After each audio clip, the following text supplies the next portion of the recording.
അവിടുത്തെ പൂഞ്ഞാർ MLA ആയ Sebastian കുളത്തെങ്കിൽ.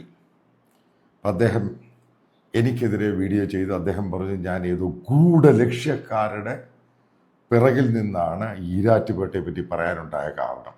ഗൂഢാലോചന. താങ്കൾ രാഷ്ട്രീയക്കാരനെ പോലെ എന്നോട് പെരുമാറരുത്. താങ്കൾ ലീഗൽ ആക്ഷൻ എടുക്കുമെന്ന് പറഞ്ഞു. ഉറപ്പായിട്ടും നമുക്ക് ഒരുമിച്ച് കാണാം. താങ്കൾ കേസ് കൊടുക്കുക.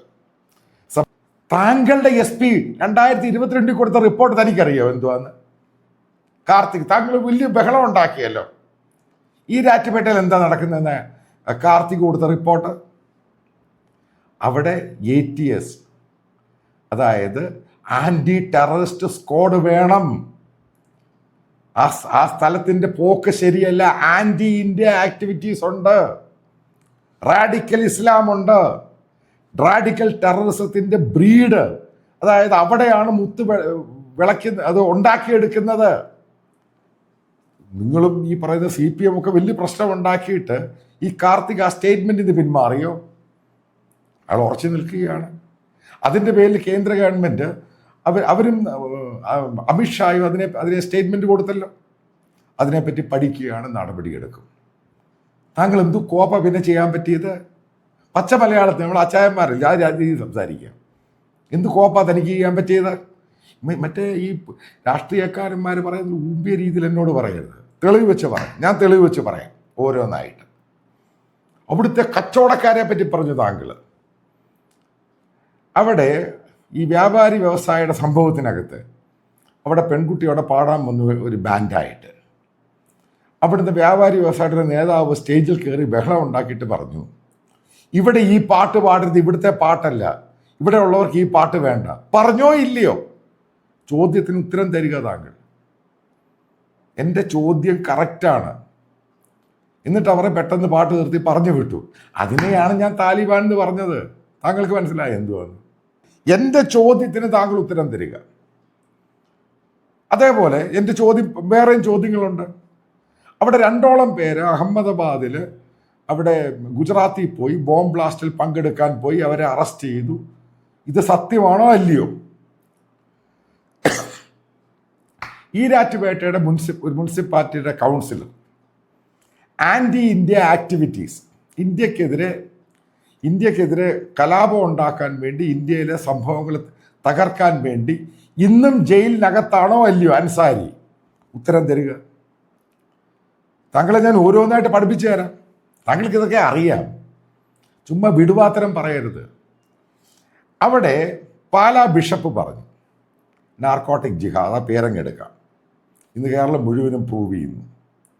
താങ്കൾ അതിനെ അനുകൂലിക്കുന്നോ അതോ അങ്ങനൊരു സംഭവമില്ല? അതായത് താങ്കളുടെ ഈ പറഞ്ഞ ഇടതുപക്ഷ സ്വതന്ത്രനായ KT ജലീൽ പറഞ്ഞു ഈ മദ്രസയിൽ നിന്ന് വരുന്നവരാണുള്ളത്. അത് ശരിയാണ്, പാലാ ബിഷപ്പ് പറഞ്ഞ സത്യമാണോ അല്ലയോ? താങ്കൾ പറയാം. ഓരോന്നായിട്ട് പറഞ്ഞുതരാം. ഇത് കാരണം നമുക്കൊരു ഒരു ഓപ്പൺ ഡിബേറ്റ് വരട്ടെ. കാരണം അവിടെ ജനങ്ങൾ പങ്കെടുക്കട്ടെ. അപ്പോഴല്ലേ അത് അതിനേക്കാൾ അതിൻ്റെ കൂടെ തന്നെ ലീഗൽ ബാറ്റിൽ പോകട്ടെ. അടുത്ത ചോദ്യം ചോദിക്കട്ടെ. അതിനടുത്ത് തന്നെയാണ് എരുമേലി.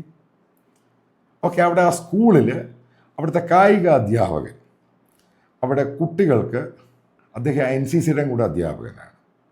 ആ കുട്ടികൾക്ക് അവിടെ പ്രത്യേകം പറഞ്ഞു, കുട്ടികൾക്ക് ക്രിസ്ത്യൻസിന് മാത്രമേ പന്നിയിറച്ചി കൊടുക്കുകയുള്ളൂ. അവിടെ കലാപം ഉണ്ടാക്കാൻ ശ്രമിച്ചവർ താങ്കളുടെ ഈ പൂഞ്ഞാറുകാരും ഈ പറയുന്ന സമുദായക്കാരും ഈ കലാപകാരികളും ഈ താലിബാൻകാരും ഉണ്ടായിരുന്നോ ഇല്ലയോ? അതിൻ്റെ റിപ്പോർട്ട് എനിക്കറിയാം. എന്താണ് ഉണ്ടായെന്ന്. ചുമ്മാ വിടുവാത്തരം പറയാതെ സെബാസ്റ്റ്യൻ. ഒരാൾക്ക് ഓരോ ഡെക്കോറാമുണ്ട്. നിങ്ങളെ ആ രീതിയിൽ പ്രതികരിക്കുക. അല്ലാതെ ഗൂഢാലോചന, മണ്ണാങ്കെട്ട്, നോൺസെൻസ് യാർ. ഒരു കാര്യം പറയുമ്പോൾ അത് എന്താണ് അതിൻ്റെ സീരിയസ്നെസ്? എന്തുകൊണ്ടാണത് പറയുന്നത്? എന്തൊക്കെ തെളിവുകൾ മുമ്പിലുണ്ട്? ഇത് ഗവൺമെൻറ്റിൻ്റെ ഒഫീഷ്യൽ തെളിവല്ലേ? താങ്കളുടെ പാർട്ടിയല്ലേ കേരളം ഭരിക്കുന്നത്? താങ്കളുടെ പാർട്ടി ഭരിച്ചുകൊണ്ടിരുന്ന സമയത്ത് അതിൻ്റെ ഒരു SPയും അതിൻ്റെ മറ്റ് പോലീസ് ഉദ്യോഗസ്ഥന്മാരും അവിടുത്തെ സ്റ്റേറ്റ് പോലീസിൻ്റെ അവിടുത്തെ SHOയും ഇവരെല്ലാം കംപ്ലൈൻറ്റ് ചെയ്തതിൻ്റെ പേരിലല്ലയോ ഈ പറയുന്ന ഈ SP അവിടെ റിപ്പോർട്ട് തയ്യാറാക്കിയത്? അവിടെ സെൻട്രൽ ഫോഴ്സ് വേണം, NIAയുടെ അന്വേഷണം വേണം. അവിടുത്തെ 15ഓളം പേര് അവരെ അറസ്റ്റ് ചെയ്തത് UAPAയുമായിട്ട് രാജ്യദ്രോഹ കുറ്റമായിട്ട് ബന്ധപ്പെട്ടാണ്. ഇനി സെബാസ്റ്റ്യൻ ഒരു കാര്യം കേൾക്ക്, ഇപ്പം 15ഓളം പേരെ രാജ്യദ്രോഹ കുറ്റവുമായിട്ട് അറസ്റ്റ് ചെയ്തു. എഗ്രീഡ്. കേരളത്തിൽ ഏതെങ്കിലും ഒരു പഞ്ചായത്തിൽ നിന്ന്, ഒരു മുനിസിപ്പാലിറ്റിയിൽ നിന്ന് 15 പേരെ രാജ്യദ്രോഹ കുറ്റവുമായിട്ട് അറസ്റ്റ് ചെയ്തോ ഇല്ലയോ? ഏതെങ്കിലും ഒരു കേരളത്തിൻ്റെ ഒരു മുനിസിപ്പാലിറ്റിയിലെ പഞ്ചായത്തിൽ 15 പേരെ അറസ്റ്റ് ചെയ്തോ ഇല്ലയോ? താനിത് മനസ്സിലാക്ക്. വെറുതെ അങ്ങ് വിടുവാത്തരം വിളിച്ച് പറയുമൊന്നുമല്ല. ഈരാറ്റുപേട്ടയിൽ തീവ്രവാദമുണ്ടോ ഇല്ലയോ എന്നുള്ളത് ഒന്ന് പറഞ്ഞാൽ മതി ഈ സെബാസ്റ്റ്യൻ എന്ന് പറയുന്ന പൂഞ്ഞാറിലെ MLA. ഇത് പറയാനുള്ള ഒരു ധൈര്യം ഇയാൾക്കുണ്ടോ? കാരണം പറയില്ല. പറഞ്ഞു കഴിഞ്ഞാൽ PC ജോർജിനേക്കാൾ വലത്തായിരിക്കും അവസ്ഥ എന്നുള്ളത് ഉറപ്പായിട്ടും ഇങ്ങനെക്കറിയാം. അതുകൊണ്ട് തന്നെയാണ് PC ജോർജ് എന്ന് പറയുന്ന ഒരു രാഷ്ട്രീയക്കാരൻ പെട്ടെന്ന് അദ്ദേഹം ഇങ്ങനെ ഈ രീതിയിലുള്ള വിഷയങ്ങളൊന്നും പൊട്ടിമുളച്ചതല്ല. അദ്ദേഹം കൃത്യമായിട്ട് അവിടുത്തെ വിഷയങ്ങൾ മനസ്സിലാക്കി പ്രതികരിച്ചു. ഈരാറ്റുപേട്ടയിലെ ജിഹാദികളുടെ പ്രവർത്തനങ്ങൾ, തീവ്രവാദ പ്രവർത്തനങ്ങളെ സംബന്ധിച്ചുള്ള വിഷയങ്ങൾ ഓരോന്ന് പുറത്ത് പറഞ്ഞപ്പോഴാണ് പുള്ളിക്കെതിരെ ഇതുപോലെ വലിയ രീതിയിലുള്ള ആക്രമണങ്ങൾ ഇപ്പോൾ നടന്നുകൊണ്ടിരിക്കുന്നത് സോഷ്യൽ മീഡിയയിലും എല്ലാ രീതിയിലും തന്നെ.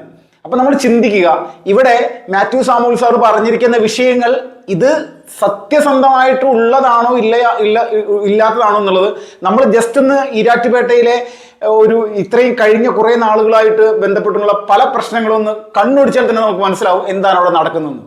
കേരളത്തിലെ ഏറ്റവും കൂടുതൽ ആളുകൾ ജിഹാദി പ്രവർത്തനവുമായി ബന്ധപ്പെട്ടുകൊണ്ട്, രാജ്യദ്രോഹ പ്രവർത്തനവുമായി ബന്ധപ്പെട്ടുകൊണ്ട് UAPA പ്രകാരം ജയിലിൽ അകപ്പെട്ടിരിക്കുന്ന 15ഓളം പേരുള്ള ഒരു മുനിസിപ്പാലിറ്റി, അത് ഈരാറ്റുപേട്ട മാത്രമാണ്. നിരവധി മുനിസിപ്പാലിറ്റികൾ നമ്മുടെ കേരളത്തിന്, ഏറ്റവും കൂടുതൽ ആളുകൾ ഇവിടെയാണ്. അപ്പോൾ നമ്മൾ ചിന്തിച്ചു നോക്കണം.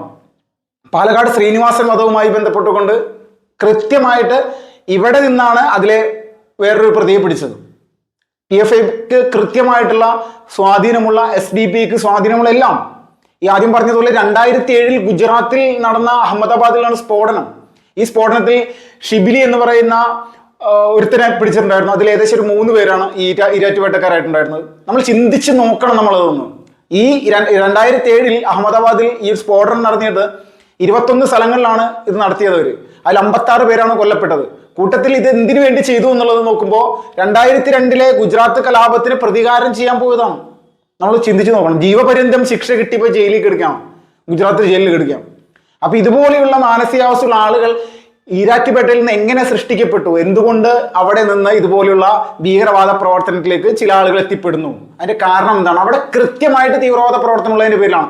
അതുകൊണ്ട് തന്നെയാണ് കോട്ടയം SP ഈ ഒരു വിഷയവുമായി ബന്ധപ്പെട്ടുകൊണ്ട് ഈരാറ്റുപേട്ട വലിയ തരത്തിൽ ഭീകരവാദികൾക്ക് സ്വാധീനമുള്ള രാജ്യദ്രോഹ പ്രവർത്തനങ്ങൾ വലിയ രീതിയിൽ നടക്കുന്ന ഒരു പ്രദേശമാണെന്നും അത് കൃത്യമായിട്ട് മനസ്സിലാക്കി അതിനെതിരെ നടപടിയെടുക്കാൻ സംസ്ഥാന സർക്കാരും കേന്ദ്ര സർക്കാരും തയ്യാറാകണം എന്നുള്ളൊരു പ്രസ്താവന നടത്തിയത്.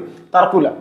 അപ്പോൾ ഈ വിഷയത്തിൽ ഇതുമായി ബന്ധപ്പെട്ടുകൊണ്ടാണ് യഥാർത്ഥത്തിൽ പ്രതികരിച്ചത്. കഴിഞ്ഞ 2 ആഴ്ചക്ക് മുന്നാണ് അവിടെ ഒരു വലിയ തരത്തിലുള്ള സ്ഫോടക ശേഖരം അവിടുന്ന് ലഭിച്ചു, ഈരാറ്റുപേട്ടയിൽ നിന്ന് ലഭിച്ചത്. അപ്പൊ നമ്മൾ ചിന്തിച്ച് നോക്കണം എത്രത്തോളം ഭീകരമായിട്ടുള്ള അവസ്ഥയിലേക്ക് കാര്യങ്ങൾ പോയിട്ടുണ്ടെന്ന്.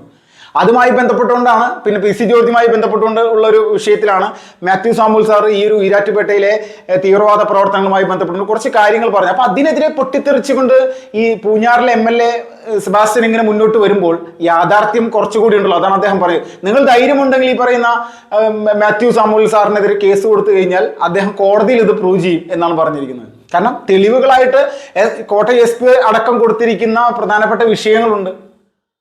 അപ്പൊ ഇങ്ങനെയുള്ള കാര്യങ്ങളാണ്. അപ്പോൾ ഒരു കാര്യം ഈ കേരളത്തിലെ എല്ലാവർക്കും, ചോറ് കഴിക്കുന്ന എല്ലാവർക്കും അറിയാം, ഈരാറ്റുപേട്ടയിൽ തീവ്രവാദം ഉണ്ട് എന്നുള്ളത്. ഈ ഇടതുപക്ഷത്തിന്റെ CPM-ന്റെ MLA ആയിട്ടുള്ള സെബാസ്റ്റ്യൻ ഒരു കാരണവശാലും പറയില്ല. പൂഞ്ഞാർ MLA ആയിട്ടുള്ള ആൾ പറയില്ല. കാരണം പൂഞ്ഞാർ എന്ന് പറയുന്ന നിയോജക മണ്ഡലത്തിൽ ഉൾപ്പെടുന്നതാണല്ലോ ഈ ഈരാറ്റുപേട്ട എന്ന് പറയുന്ന ഈ പ്രദേശം. ഒരു കാരണവശാലും പറയില്ല എന്നുള്ളത് ഉറപ്പാണ്.